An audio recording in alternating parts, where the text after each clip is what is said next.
Live, local, social. It's the Splash Live on Civic Center TV. Hello, friends and neighbors, and welcome to the show. I'm your host, Jake Schaff, bringing you all of the latest news and stories from right here in Greater West Bloomfield. Over the past weekend, Greater West Bloomfield and especially Keego Harbor lost a friend and a true pillar of their community.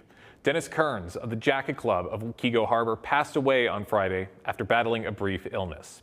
Dennis was a fixture of the community, helping with several fundraising events over the years and devoting his time to assisting the Keego Harbor Police Department as a reserve officer. Of course, Dennis's history extends beyond Keego Harbor, as his family has made a huge impact on the automotive industry. His father, Robert Kearns, was the inventor of the common modern-day windshield wiper system used in most automobiles today. This, of course, led to a legal battle with Ford to protect his invention and his patent, a story which is told in the 2008 biographical film Flash of Genius, starring Greg Kinnear as Dennis's father, Robert. Dennis was also a friend of the show, having appeared several times over the past few years. It's a sad loss for the community, as those who knew Dennis the best have taken the time to look back on his impact and his legacy for the great city of Keego Harbor that he loved so much. Sue Williams of the Keego Harbor Jacket Club spoke to me about what Dennis brought to the Jacket Club and how his good nature helped to make a lasting difference. Well, Dennis was the go-to guy if you needed any information about anyone or how things worked or who could do something for you. Lots of times I'd call him up and ask him who was doing what in the city, and within 5 minutes he would call back and have a name. He just was very interested in people and what they did, and he shared all of that knowledge with other people. He was absolutely wonderful in his fundraising to make sure that the mission of the Jacket Club of Keego Harbor continued. So he loved Keego, and he loved the people that lived in Keego, and we're going to miss him dearly. It's great to hear of what Dennis meant to this community, and the work Dennis has done over the years has impacted and benefited several different businesses in the Greater West Bloomfield and the Keego Harbor community, one of which was Gino's Pizzeria and Restaurant. Gino Santillo was a close friend to Dennis over the years and spoke with me about his impact on Keego. Well, not just the community and our place here at Gino's Restaurant, considerably too. He was here quite often. We have a annual car show that we do every year, and Dennis was always quite involved in that. Help furnish the security in the parking lot and the directions for all the cars to come through. And our Keego Harbor Parade, he was an auxiliary volunteer policeman with the city of Keego, and he would don his uniform and stand out there and just wave everybody through, wave at everybody about, and just be very friendly with everybody. He was just a fixture here in our community. Here at the restaurant, he was a fixture too. What do you think this community is going to miss the most about Dennis Kearns? Well, he was helpful in many ways. I know the police department will dearly, truly miss his work ethics there. He was a volunteer. He did it for his own benefit, not for his benefit, for the sake of the city. And, it didn't cost the city anything, and he did everything that was asked of him. Dennis did everything for the Keego Harbor community. And as Gino mentioned, Dennis loved to devote his time to the Keego Harbor Police Department to help keep this community safe. Keego Police Chief Robert Barnes was another one of Dennis's close friends, and he spoke to me about their bond and about having Dennis side by side with him on the force. Dennis is a longtime staple of Keego Harbor in this area. I've known him personally for 30 years, and he's been a reserve officer here since 2015. He has an incredible investigative background as a former PI. So he is, back in my detective days, he was very helpful. An example I can give that I still talk about, I think it's funny, is that I was working a cold case homicide in Keego, and I don't know of anyone else who can find a suspect, a person of interest by the name of John Smith from 1973, but he managed to do it, so he was talented. And he was also a reserve deputy for Macomb County. That's back when I first met him. So he always enjoyed that. And a lot of people do not know this, but Dennis is ordained. And Dennis not only married one of officiated a wedding for one of our officers here, but he also officiated the wedding for my wife and I in 2017. Yes, it was really hard to see him go, but he had an interesting life and made an impact, and there's no one like him ever. There will never be another Dennis Kearns. Dennis made an impact on so many lives in Keego Harbor, and his presence will be sorely missed. In the aftermath of the Temple Israel shooting that took place on March 12th, the West Bloomfield Police Department has reinforced the importance of safety procedures and precautions should an event like this occur again. Our own Jonathan Montgomery recently spoke with Chief Dale Young to hear more. The attack on Temple Israel was just a few weeks ago, and residents of this community are asking what steps are being taken to ensure the safety of the community moving forward. I spoke to Chief Dale Young about what residents should know and how the department is responding. We continue to be a very safe community. We ingest a lot of intelligence information, and we use that to adapt to our operational plans. But overall safety is very good in the township. We have a great working relationship with our different faith-based communities, and the Jewish community is definitely one that we have a great two-way relationship. And what I would tell you is that we will just continue doing that. We have a variety of ways that we do outreach, and we stay well connected. Police say while there is no ongoing threat, they are working closely with local organizations to stay proactive. And they encourage residents, if they see something unusual, never be afraid to say something. For Civic Center TV, I'm Jonathan Montgomery. Great to know that this community is being kept safe every single day. We appreciate Chief Young for taking the time to talk with us here on the Splash Live. The 54th annual Greater West Bloomfield Michigan Week Community Awards Breakfast will be taking place on Thursday, May 7th at 7 a.m. This long-standing tradition celebrates over 5 decades of honoring outstanding community volunteers across Greater West Bloomfield, with this year's theme being United in Service, Together We Shine. The event was previously held at Temple Israel since 2023, but has been relocated following the March 12th tragedy impacting the community. The 2026 event will be hosted at Shenandoah Country Club, marking a temporary but meaningful location change. Here to tell us more about this year's ceremony is the chair of the 54th Michigan Week Awards Breakfast, Dr. Kiana Smith. Kiana, thank you so much for joining us today. Thank you for having me. Of course, and really love talking about this Michigan Week. I mean, we look forward to it every single year. One of the biggest events in Greater West Bloomfield, and you were the chair of this year's celebration. What does it mean to you personally to be a part of the 54th annual Michigan Week celebration? Yes. Well, being a part of the 54th annual Michigan Week celebration, it's very personal. It's very deeply personal for me. I lived in the West Bloomfield community for over 17 years. And all 5 of my children, we attended West Bloomfield School District. And I've had the privilege of working within the district. But what makes this moment especially meaningful is just being surrounded and being supported by individuals who are true pioneers in this community. These are people who have laid the foundation for so much of what makes West Bloomfield thrive. To now stand alongside them and in many ways just feel entrusted to carry that work forward is truly humbling. So it feels great.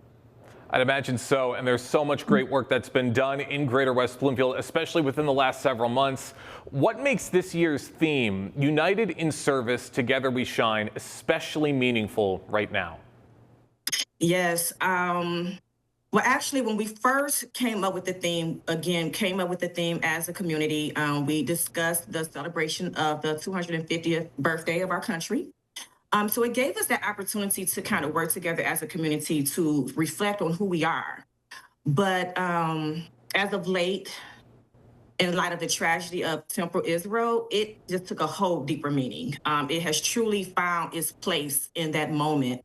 United in service, together we shine. We are seeing West Bloomfield and all of Oakland County just come together in such a unified and compassionate way. So for me, our theme is not just a theme. It's it's what we are actively living out. Like we're living it out this day. It's how we are showing up for one another, how we continue to move forward together, and we share one community and one mission. So it means it's highly meaningful. That's right, and this message honors so many people, everyone who's done such great work in Greater West Bloomfield all throughout the year, and like I said, especially within the last several weeks. And Yes. like I mentioned, this event typically takes place at Temple Israel, but of course, with the recent tragedy, it has been moved over to Shenandoah Country Club. Can you walk us through the decision to move the event over to Shenandoah? Oh, sure. Well, the decision to move, it was very thoughtful, very carried out with the community. Originally, as you share, we were hosting the event at Temple Israel. And I really want to take this opportunity to first just acknowledge how incredibly supportive Temple Israel have been throughout this entire process. In light of the tragic events, Temple Israel reached out to us and directly and was very transparent and shared that, we would no longer be able to have the event, to take place at this particular location. So at the same time, they illustrated a very strong commitment to supporting and under the unforeseen circumstances, like just helping us. And that level of partnership and care, it means a great deal to us. We are forever grateful. But from there, Shenandoah Country Club stepped in. They stepped in right away. And with that same spirit of support, just allowing us to transition the event and still honor the purpose and the integrity of Michigan Week. That's right. Even when something like this happens in West Bloomfield, the show must go on, and it's very important that this event takes place this year and every year. How important was it to continue the event despite the challenges surrounding the recent tragedy? Well, we are mindful and we're respectful of what our community has experienced. Coming together in this way allows us to support one another, reflect, reinforce the strength as a community. This event is not just about celebration, it's about connection, it's about resilience. And moving forward, it sends a message that we stand together. Even in difficult times, we will stand together. For those just joining us on the Splash Live right now, I'm talking with Dr. Kiana Smith, who's going to be the chair of the 54th Annual Michigan Week Awards Breakfast taking place on Thursday, May 7th at the Shenandoah Country Club, a new location from Temple Israel where it's taken place the last several years. And like you said, we are honoring our heroes. We are honoring everybody at this year's event. Why was it important to acknowledge and recognize the local heroes who responded during that incident at Temple Israel? Well, our local heroes, they step forward with professionalism, compassion, courageous, and recognizing them is about more than just appreciation. It's about ensuring that their actions are seen, valued, we remember, and they represent the very best of our community. And it's important that we honor that. That's right. And and with this event, I'd imagine that there's so many honorees and nominees that are going to be honored with the Michigan Week Awards Breakfast. What stands out to you about this year's group of people being honored? Well, this group of honorees are individuals from all different parts of the community. And what stands out most about them is their commitment to service. We all saw firsthand what it looks like when the community comes together, and these honorees reflect that spirit. They truly reflect that, and they embody what it means to be united in service. That's absolutely right, and that includes so many different people, those who are out on the front lines, and even those who kind of stay back and do a lot of the work that maybe doesn't always get recognized throughout the community. So, Kiana, why is it so important to spotlight individuals who often serve behind the scenes? When I think of those that serve behind the scenes, I'm reminded of in the book of Colossians, how it talks about whatever you do, work in it with all your heart. And that scripture speaks volumes to protect with excellence, even when no one is watching. And that's what so many of our honorees represent. So taking the time to recognize them, it truly matters. It affirms that their work is seen and that leadership is not always about being in the spotlight. It's about the impact, and it's not really just about being in the spotlight. I love that. It's about the impact and what that truly resonates throughout the community. I got a few more questions before we wrap things up, Kiana. When this event is all said and done, when everyone attends the Michigan Week Breakfast, what message do you hope attendees take away about community service and civic engagement after this event. Yes. I think my true hope is that people leave feeling inspired. Just being reminded that we all have a role to play in strengthening our community. Service doesn't have to be big. It just has to be intentional. If each of us, commit to showing up, supporting one another, staying engaged, like the theme says, we will truly shine. There it is. That's all that we're looking for. We're just looking for people to arrive and to be inspired by what they see at this event. Last question, Yeah. Kiana. Where can people go to maybe try and get involved with helping out for Michigan Week and to gain a little bit more information about what to expect? Yes. MichiganWeek.org. You can go to the website. The website has been updated with our new location. You can register. You can volunteer. So yes, please visit MichiganWeek.org. All right, that's the place to go, and so much to look forward to with the Michigan Week Awards Breakfast coming up very, very soon. Kiana, thank you so much for joining us today here on the Splash Live. Thank you. Once again, Michigan Week Awards Breakfast. That's going to be taking place on March 7th, Thursday, March 7th at 7 a.m. Mark your calendars. It's going to be a wonderful event to honor everyone in our community, especially those who have stepped forward given the recent tragedy in Temple, Israel. It's sure to be a very moving event. Sunny Speech is a pediatric speech and language therapy clinic dedicated to helping children build confidence in how they communicate. Sunny Speech is celebrating the launch of its West Bloomfield location with a grand opening event on April 16th, designed to connect with local families and the community. Brooke Zagarian, the owner of Sunny Speech, recently joined us on the Splash Live to tell us more. Brooke, thank you so much for joining us today here on the Splash Live. Hi, thanks so much for having me. Of course, really love having you on. Always love hearing about these brand new businesses and these brand new opportunities all throughout Greater West Bloomfield. I'm going to start from the beginning. What inspired you to start Sunny Speech, and what gap did you see in existing therapy services?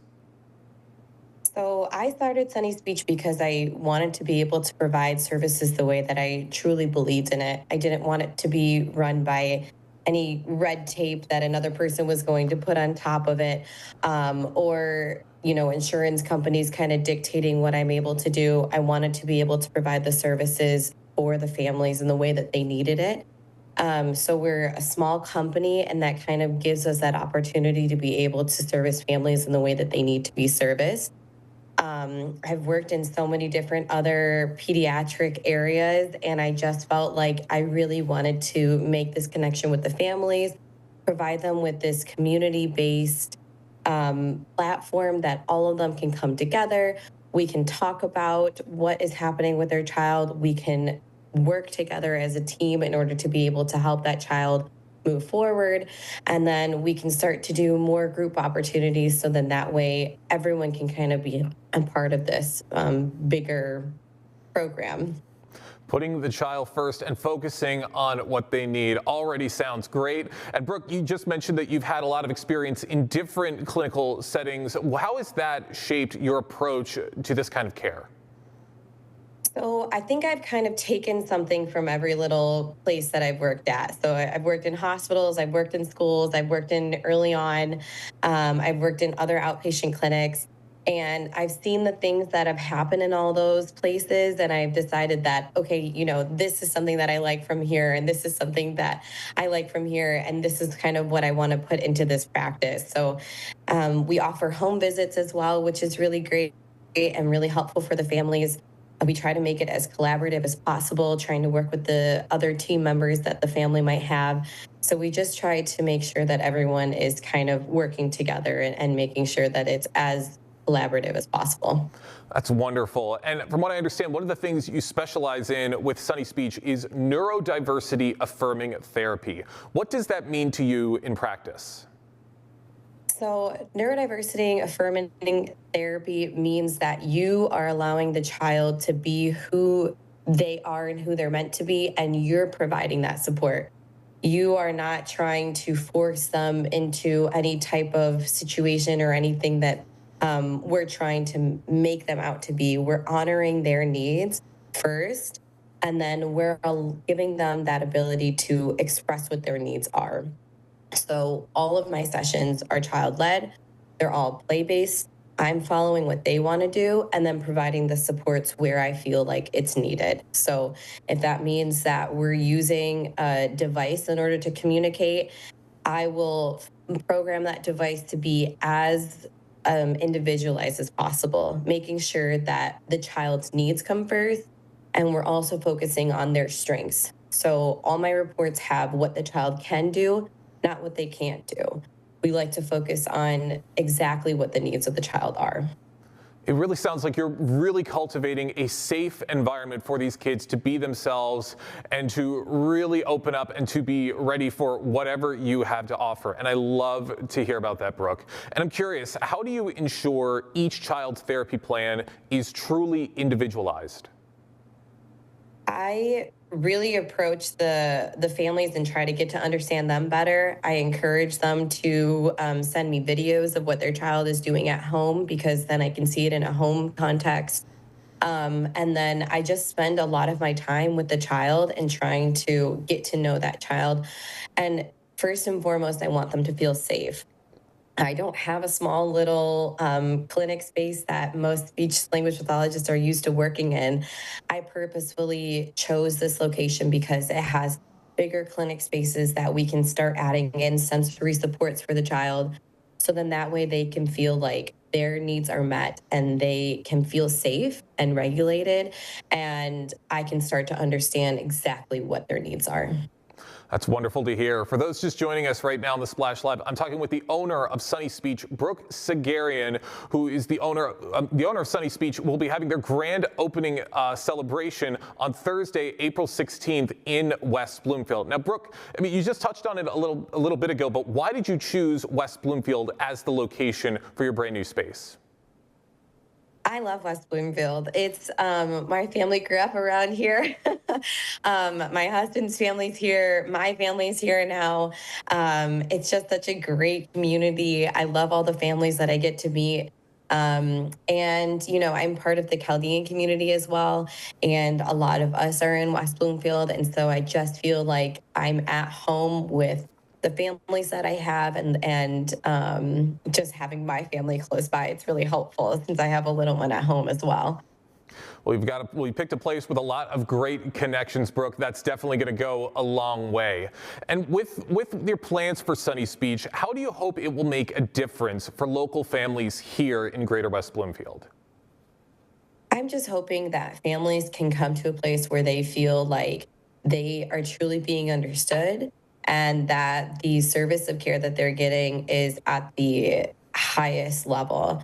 I tell my families all the time that I will never take on a client that I don't feel 1000% comfortable taking on, and that we have expertise in.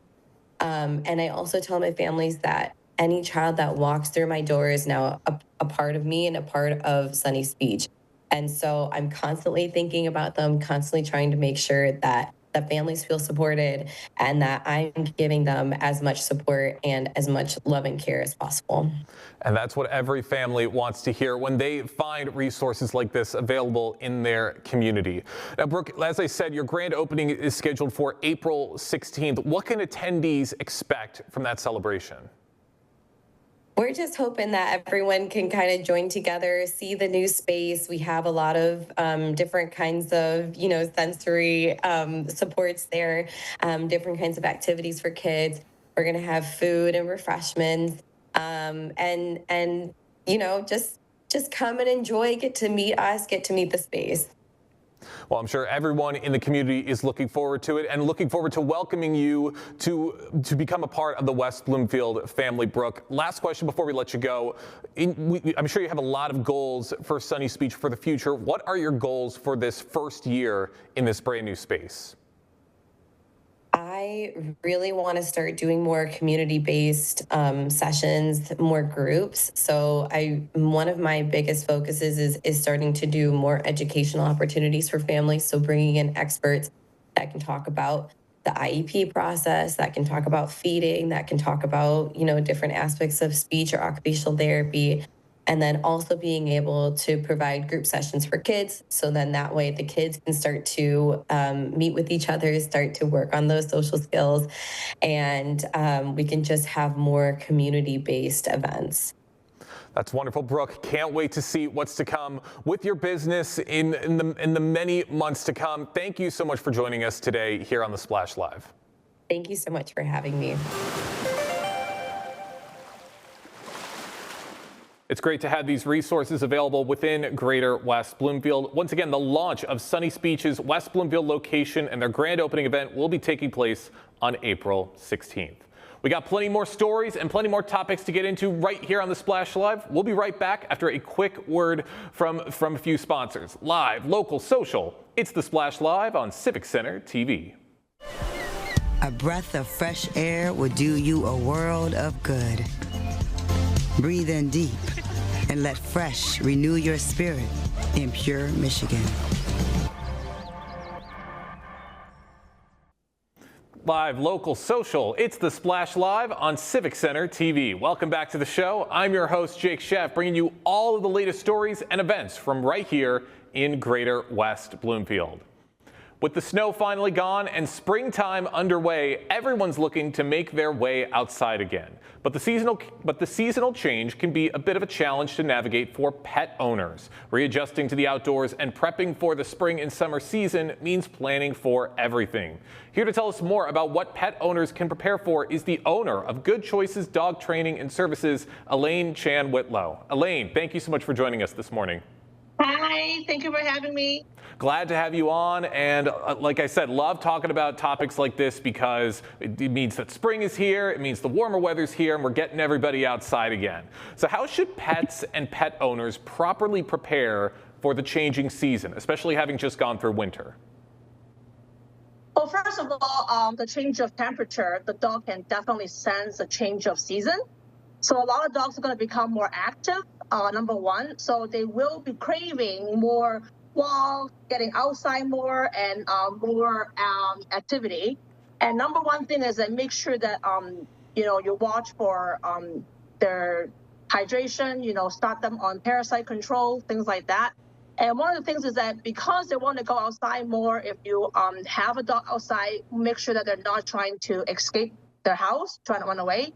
If you have an intact dog, make sure you safely secure them, because I know a lot of times spring also means a lot of dog wants to run away from the property, trying to, go mate, things like that. So make sure that you either have them, spay and neuter, or make sure that you safely secure them.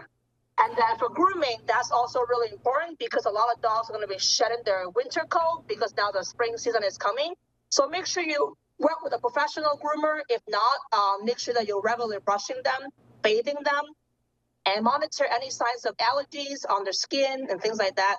And when the weather is rainy or muddy, try to think about engaging your dog in indoor activities because they will need a lot of engagement to do. So even if it's rainy, don't be discouraged about giving them activity to do because they will need them for to stay active. All very important information for people to remember throughout this spring season. And you were talking about the skin and maybe the moisture impact that pets' paws can have, especially with the melting snow. How does melting snow and increased moisture impact pets' paws and skin, and what precautions should owners take regarding things like that? Well, the paws are a big part of their, of the dog's body, and with the snow and mud being melting, the main thing is the paws are going to be dirty. So you want to make sure that when they come back from outside, give them a really good wipe down, making sure you wipe their paws down. One of the favorite things that I want to do is actually soak their paws to clean up all the snow and mud and things like that. So one of the easy things you can do is dilute iodine solution, green tea, apple cider vinegar, Epsom salt. Those are the four really easy to find, inexpensive ingredient that you can look up the dilution ratio and then make sure that you give them a good soaking. The other thing you can also do is to have like chlorhexidine wipes on hand because that can also prevent any kind of skin allergies and things like that. And make sure that the paw pads are shaved. Make sure the nails are always trimmed properly. Those are also important things. And for the skin, with the pollens and all the irritant that spring and summer can bring to us, Sometimes a simple wipe down with a wet towel after they come back from the outside is going to help them, not have the irritants stay on the top of the skin, and it can help prevent some of these allergies, reactions, and things like that. Wow, a lot of precautions for these pets, but really, really great information for a lot of owners to be made aware of. Now, especially having just finished up the winter season, a lot of people were inside, staying warm, maybe not going outside and exercising as much as they maybe should, maybe being a little lethargic around the house. How can pet owners safely reintroduce outdoor exercise after a more sedentary winter season? Well, the number one thing that I would say, start out slow. And you really need to know your own dog's their own physical condition, and if there's any health problems or potentially concern. Because I would assume, the dog owner would know best of their own dog's, physical condition. So one thing you can try is doing some easy warm-up exercises, such as stretching. And warm-up exercises could be just simply things like laying down, back to a sit, having them reach their paw. That can help stretch the upper body. Do some of those things before you go for a very long walk. And for starting out slow, just go outside, find a grass pet area and then do like 15, 20 minutes to start out and slowly build their stamina up. So the first thing would not be like, oh, the first warm day, go for like an hour high, doing inclines and all that. No, don't do all that stuff at first. Start really, really slow and then slowly build it up. And trying to avoid not doing too much exercise for young puppies and senior dog. For young puppies, their paw pads are really sensitive, so that the cements are kind of getting warmer because of the sun. Just watch out for, they can't do too much activities. Find something that's shaded, and don't drag them on the leash and, make them run for, too much of a time, because that can also strain their health as well. I like that. Start off nice and slow, ease the pets back into this routine, and it helps that there's so many great resources all throughout Greater West Bloomfield for these pets to walk along. We got trails, we got parks, we got everything. And as more people are heading outdoors with their pets, Elaine, what safety tips should they keep in mind, especially for public spaces like parks and trails? I always advocate people to be mindful, always be respectful, and always stay alert. Staying alert would be sometimes just get in the environment. Like if you go on a trail, there might be wildlife. Don't be occupied on your cell phone or have your headphones on. Really stay alert, watching for your dog as well as watching for other people and what is in the environment. Have social etiquette. So like if you see other dog on the trail, try not to walk up to someone without asking or acknowledging. Staying away from other people's spaces. And be respectful to, like, if the other activities go on in the park or trail, don't walk your dog right up into someone else's space and things like that. Always obey and respect your leash law and your leash coordinate in the area. Have your dog properly leashed. If you do want to give your dog a little bit more freedom, let's say you do want them to roam a little bit, still have them on the long line. Please do not chance letting any dog off the leash in area that is not designed for that. If you wish to have a dog off leash, have running and whatnot, only select proper designated area that is allowed to do those things. And I always advocate have your dogs trained, properly trained so that they can enjoy outdoor more. Some dogs may have issue with socialization or reactivity, whatever. But there are a lot of professionals out there that can help you with these things. Just be really mindful and if a dog is not trained on proper command, they're not allowed to, listen to you outside. They're not going to be able to enjoy, outdoor or going on walks and trails as much. So consult a professional and get the dogs trained so they can enjoy the outdoor more. I love that. Pay attention to your surroundings. Make sure that your pets are ready for this kind of activity and make sure that they're ready for everything to come with the spring and summer season. Elaine Chan Whitlow is joining us on the Splash Live right now, the owner of Good Choices Dog Training and Services, giving us some tips and some insights as pets and their owners make their way outside again for a beautiful spring and summer season. Now, Elaine, I do have to ask, are there any upcoming pet-related events or community programs local residents should know about, maybe to help get their pets a little bit of exercise? I will be starting my adventure group classes in April and May, and we already have 4 different sessions planned in the West Bloomfield area. So starting on April 11th, we have a free walk at the West Bloomfield Wood Nature Preserve Trail, so people can join, and then we can have Q&A during the walks and things like that. As far as other activity, I will have fitness and social hour classes in a couple new businesses opening up in Wixom. There's an indoor dog park there that we can, actually conduct classes in a safe and air-controlled environment, things like that. For shows and things like that, in May, we have a Much in Motion show that is going to be happening in Milford. A little bit far from, West Bloomfield, but it's going to be benefiting a rescue group. So that will be nice for people to come out May 9, which is the Mother's Day weekend. And I will have dog painting party in the area in Livonia. I got Easter photo coming this weekend. So there's lots of great stuff coming up. And besides myself, there's lots of local professionals that are doing lots of activities, dropping classes, things like that. So people can just check on social media or be, looking out for supporting your local rescue. If there's any events and things like that. Perfect. So many resources available for these pets and their owners. They're going to have a lot of fun throughout the spring and summer season. Elaine, last question before we wrap things up. What makes the greater West Bloomfield area a fantastic place for pet owners compared to other communities? I think one thing I really do love is that I really love all the West Bloomfield parks. They're beautiful. They're always really well maintained. There's always proper map showing the trails, where to go. There are other places that I've gone to that I lead my walk, so to speak, and I get lost when I get into the park because I have no way to find my way out because there was no map. And I really love how beautiful all the West Bloomfield parks are and how friendly the neighborhood is. And I also really enjoy working with some of the West Bloomfield local businesses, such as Premier Pet Supply Store and things like that nature. They're always really supportive of my events, sponsoring and helping out and things like that. So I really do enjoy working with the West Bloomfield community. That's great. And we enjoy having you bring your pets and bring your events for everyone in the community to West Bloomfield every single year. I'm sure the residents are going to have a blast. Elaine, thank you so much for joining us today here on the Splash Live. Yep. Thank you for having me again. Absolutely. Of course, great information and great resources available for pets and their owners to help reacquaint themselves with the outdoors as winter finally goes away and we welcome spring and summer for the foreseeable next few months. So lots of great stuff coming up all throughout Greater West Bloomfield.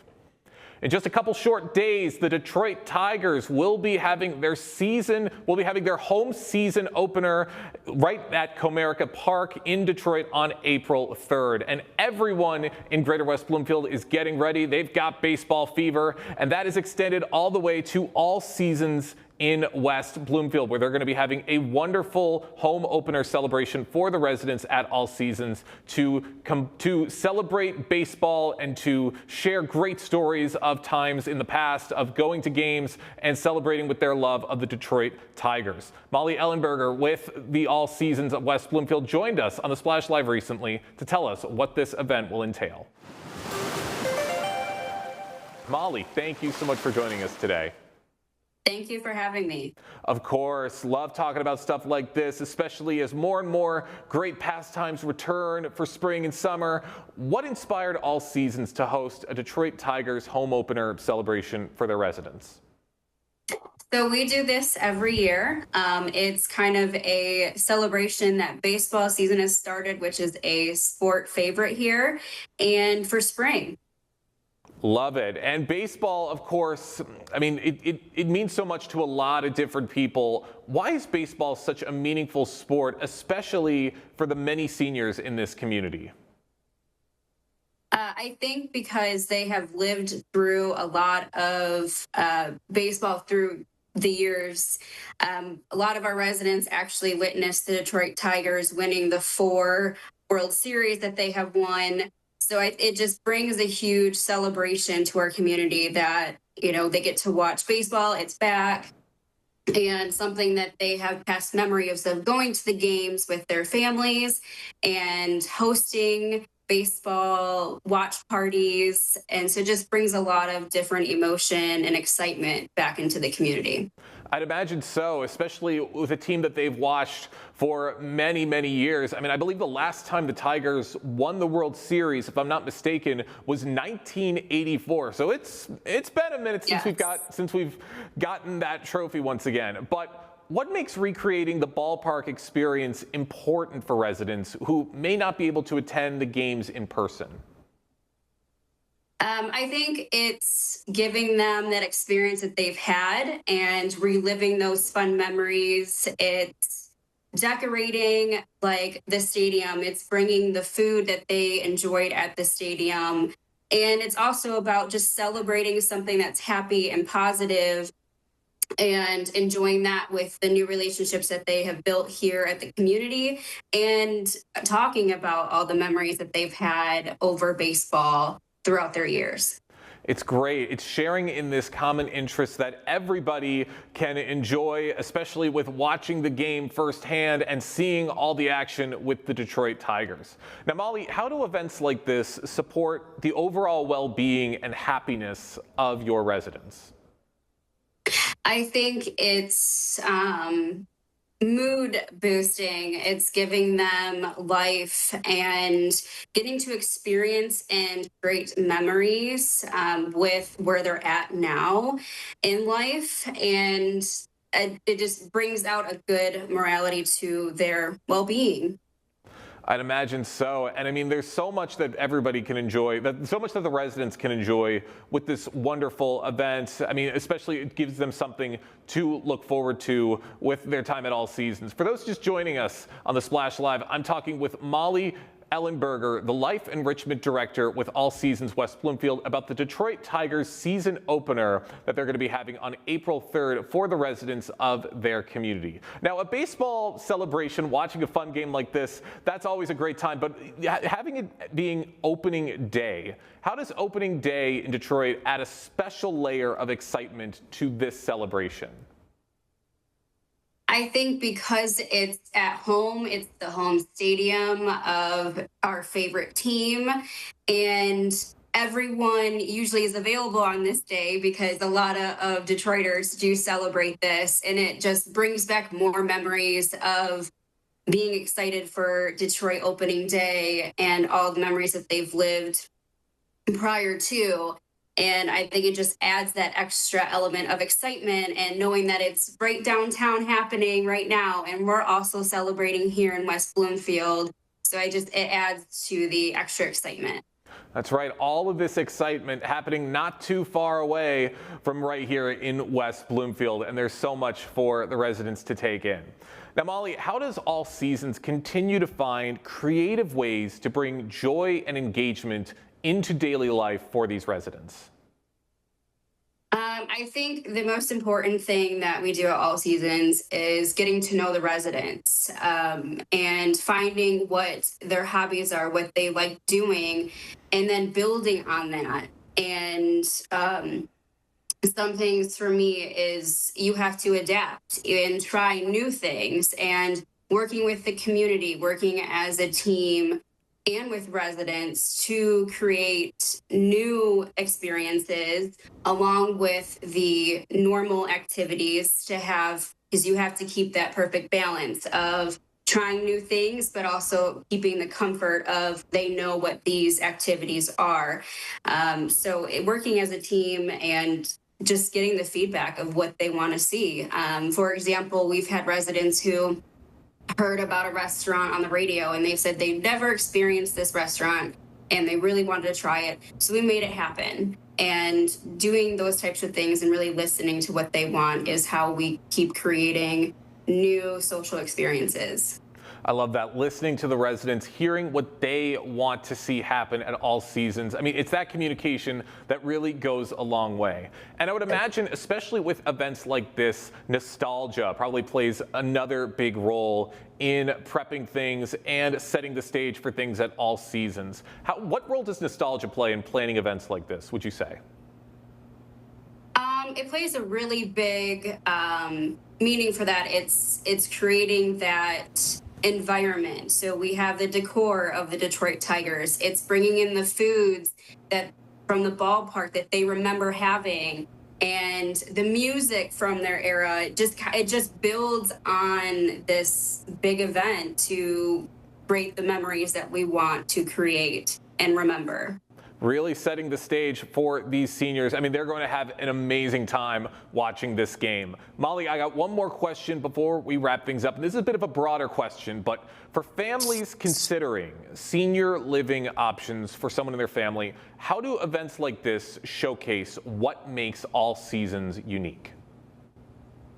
I think showcasing events like this shows families that we don't just plan the basics, and we really create an environment where residents can thrive and are cared for, and that's the number one thing when someone is looking into senior living for a family member. They want them to thrive. They want someone that they feel they can trust with their loved one. And I think that we as a company and a community, we really build on, this is not just a job. We work in their home. We are creating friendship, and we are creating love and safety, and we're here to enrich their life. And I think that builds in what we do, and families see that we don't just do the basics. We go out of our way to create more experiences and to let them thrive. I love that, really making all of these seniors feel welcome with all seasons. And they're going to have an amazing time at this baseball celebration on April 3rd. Molly, thank you so much for joining us today here on The Splash Live. Thank you for having us. And that's going to do it for us today here on The Splash Live. Big thank you to all of our guests and for everybody on the Splash Live team for helping to make this show possible every single day. I've been your host, Jake Schaff. Live, local, social. It's The Splash Live on Civic Center TV.